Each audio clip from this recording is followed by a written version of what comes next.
If you're thinking about using Spocket for your dropshipping store, understanding their pricing and shipping times is key. Spocket offers a free plan that lets you explore the platform and import a limited number of products.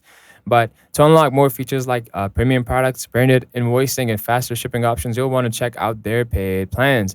These start around $24 per month and go up depending on how many products you want to import and the level of automation you need.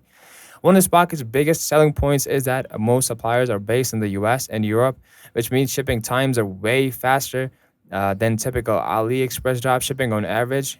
Shipping usually takes between 2 to 7 business days for US and EU suppliers, compared to 2 to 4 weeks with suppliers based in China. This faster shipping improves customer satisfaction and reduces refund requests. Keep in mind, exact shipping times vary by supplier and product, so it's always a good idea to check estimated delivery times before you add a product to your store.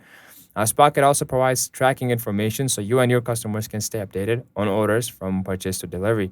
If you want reliable shipping and are okay with a small monthly fee to access quality products, Spocket is a solid choice. If this helped you understand Spocket's pricing and shipping, give this video a like and subscribe for more dropshipping tips.